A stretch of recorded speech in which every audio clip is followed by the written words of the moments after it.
Muy buenos días, queridos alumnos. Les habla el profesor César Urreta Sandoval del área de comunicación del Colegio Innova Vygotsky School.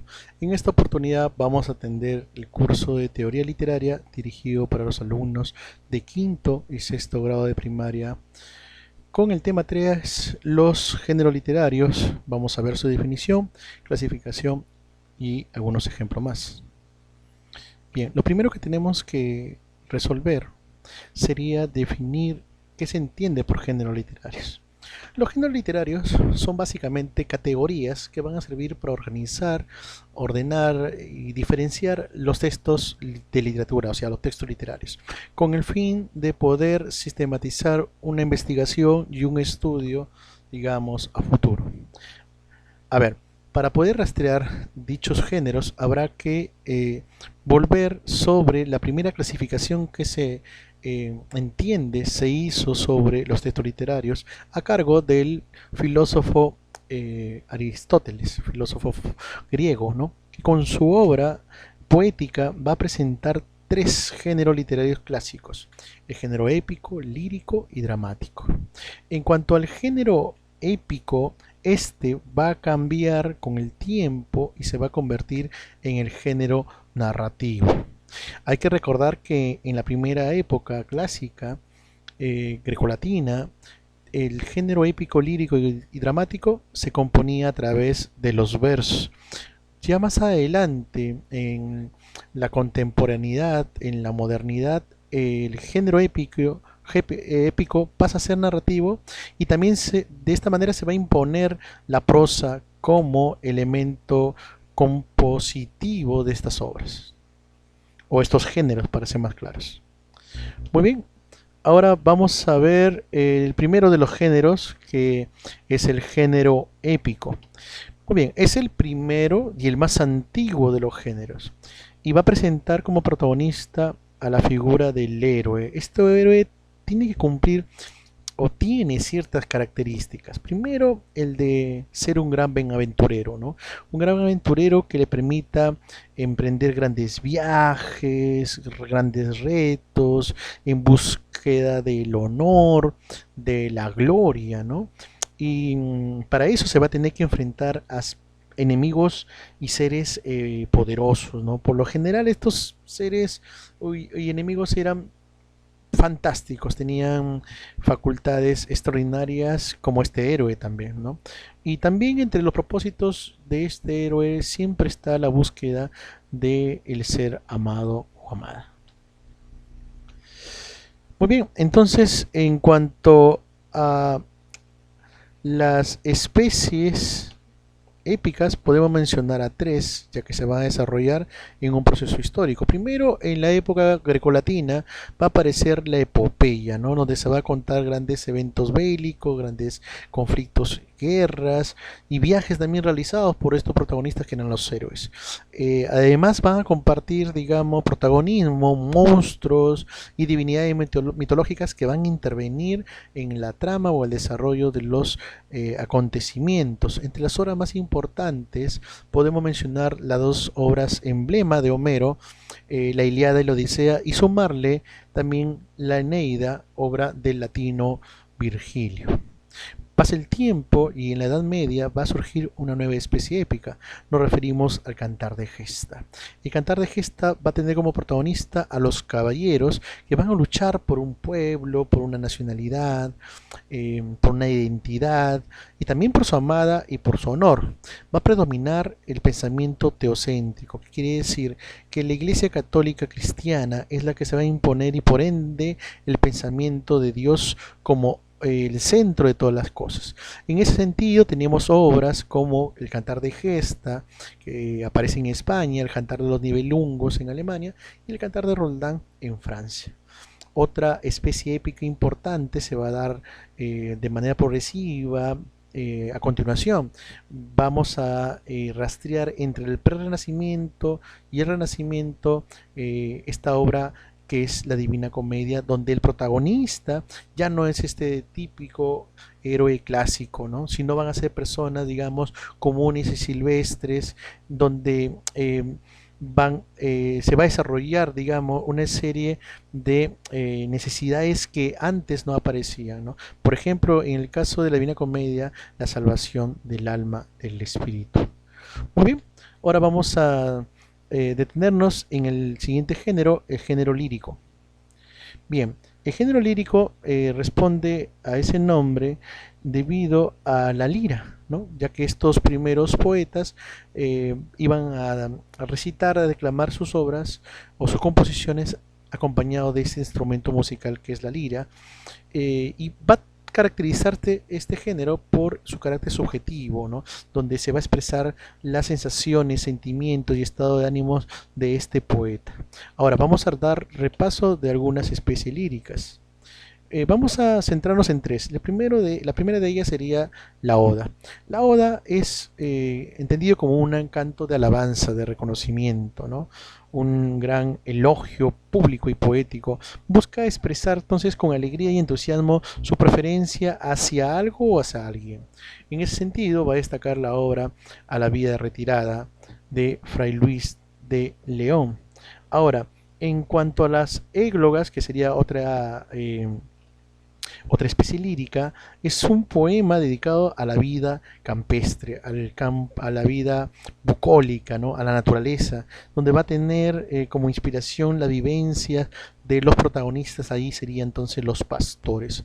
Uno de los representantes más importantes va a ser Garcilaso de la Vega, el poeta español, con su obra Salicio y Nemeroso. En cuanto a la elegía, se va a caracterizar porque es un poema triste, de carácter fúnebre, porque se va a componer en honor a la pérdida de un ser querido, ¿no? De un amante o de un amado o amada. En este caso va a destacar la obra de Jorge Manrique, poeta español, con coplas a la muerte del padre. Ahora pasaremos al tercer género literario, que sería el género dramático. Muy bien, el género dramático, también llamado teatro, está compuesto principalmente por ciertas características que vamos a mencionar. Primero, el diálogo, donde los personajes van a interactuar mediante estos parlamentos y después estos diálogos. Y su representación va a ser o su primera intención va a ser la representación teatral, o sea, la puesta en escena, el desarrollo de la historia con la actuación frente a un público espectador. Ahora, claro, eso no delimitaba el hecho de que podría estar escrito el texto y podían leerlo, pero en primera instancia no buscaban eso, se buscaba representar ante un público. Ahora, existen varios géneros dramáticos, pero vamos a ver básicamente a tres. Fíjense, el género que sería el primero de ellos, la especie que sería la primera de ellas sería la tragedia, ¿no? En esta, la tragedia, se va a representar los acontecimientos trágicos, de ahí viene el término tragedia, trágico, funesto, y al final para su protagonista va a ser más que triste, va a ser fatal, ¿no? Entre las obras más importantes podemos mencionar la Orestía de Esquilo o Edipo Rey de Sófocles. Otra especie dramática sería la comedia. Ahora, la comedia va a representar acontecimientos alegres y un final para su protagonista va a ser feliz, se va a solucionar el problema. Los protagonistas no son de una clase social tan importante como en la tragedia, y eso también permitía empatía con, digamos, un público mayoritario. Entre las obras más importantes de la comedia va a ser El sueño de una noche de verano del renacentista inglés William Shakespeare. Vamos con la drama. El drama, perdón, es una mezcla de ambas especies dramáticas anteriores expuestas. Quiere decir, combina la tragedia y la comedia, tratando de representar y a través de un balance lo más cercano a lo que es la vida, ¿no? Porque en la vida tenemos altibajos, hay momentos trágicos y también momentos cómicos. Entonces, su máximo, digamos, referente sería el español Félix Lope de Vega, y entre sus obras más importantes podemos mencionar Fuenteovejuna. Muy bien, ahora pasaremos a la siguiente al siguiente género literario, que sería el género narrativo. El género narrativo es un género relativamente moderno, ¿no? Es la continuación del clásico género épico. ¿Qué quiere decir? Cuando mencioné al comienzo del video, es que el género épico se transformó con el transcurrir del tiempo en el género narrativo. ¿Por qué? Porque ambos cuentan, ambos narran. Simplemente que ahora el género narrativo ahora se compone ya no en verso, sino en prosa. Entonces, para ordenarnos un poco mejor, el género épico que se concebía, se construía, se componía en verso, y el género narrativo hoy en día se compone con prosa o en prosa. Entonces va a representar diversidad de lugares y personajes, porque va a permitir que estos elementos se puedan desarrollar por una mayor extensión, digamos, en sus diferentes especies narrativas. Vamos a dar repaso a alguno de ellas. Bueno, vamos a centrar la mirada en dos especies narrativas. La primera, la novela, ¿no? Es un texto de extensión mayor, es más largo, y por ende va a presentar mayores personajes, con mayores historias y mayores, digamos, eventos y ritmo, ¿no? Ahora, como es de extensión larga, digamos, la historia y el tiempo va a transcurrir de una manera más lenta. ¿Ok? Entonces vamos a mencionar, por ejemplo, entre las novelas más importantes, Los Miserables del francés Víctor Hugo y Conversación en la Catedral del peruano Mario Vargas Llosa. En cuanto al cuento, que sería otra especie narrativa, es un texto corto, con pocos personajes y por lo general narrado de forma rápida y concisa por justamente su brevedad. Y esta historia se va a detonar en el cuento a partir de una anécdota normalmente. Podemos mencionar al uruguayo Horacio Quiroga con su cuento La gallina degollada. Muy bien, de esta manera estamos acabando la primera parte teórica. Vamos a ver la verificación del aprendizaje.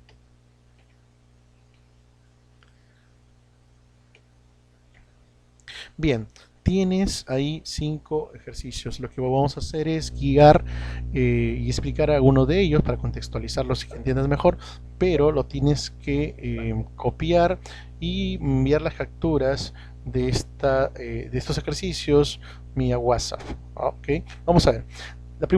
La pregunta número 1 dice: género literario moderno que reemplazó a la épica. Que reemplazó. Entonces, ¿cómo se llamó inicialmente ese género? ¿No? Si la épica aparece en el clásico grecolatino, quiere decir que que escribía en verso. ¿Qué género literario va a reemplazar a la épica? Porque, digamos, van a seguir narrando, pero ya no va a ser a través del verso, sino de la prosa. Ya, muy bien, entonces ahí está quedando claro la respuesta. Vamos con la 2. Dice: ¿a qué especie pertenecen la Ilíada y la Odisea? Cuando empezamos el video, mencionamos algunas obras del gran poeta Aedo, griego Homero, entre las que destaca pues la Ilíada y la Odisea. Entonces, ¿a qué especie pertenece? ¿No? Ok, hay que revisar ahí. Vamos con la 3.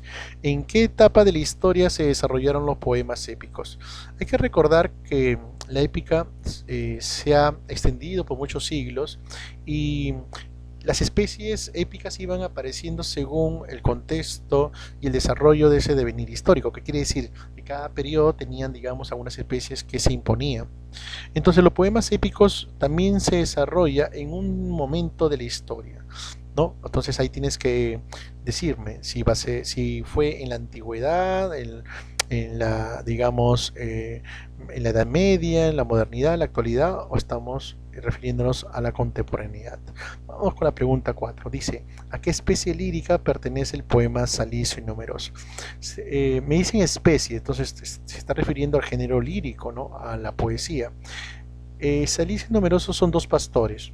Ok, entonces, ¿a qué especie lírica se está refiriendo? ¿A la oda, a la elegía, al drama, poema épico o a la égloga? Ok, tienes que revisar entonces tus apuntes y poder responder sin ningún problema esta pregunta. Vamos con la última, que es la pregunta 5. Especie narrativa que cuenta una historia de forma rápida y concisa. Concisa es breve, ¿no? Ok, entonces rápida y breve, ok, tienen que ser de extensión corta entonces. Ok, ¿a qué especie nos estamos refiriendo? ¿A la novela, al ensayo, al cuento, a la epopeya o el cantar de gesta? Muy bien, queridos alumnos, entonces de esta manera estamos dando fin a esta, eh, mm, a esta entrega en cuanto al curso de teoría literaria con el tema 3, los géneros literarios, ya sabes, quédate, quédate en casa.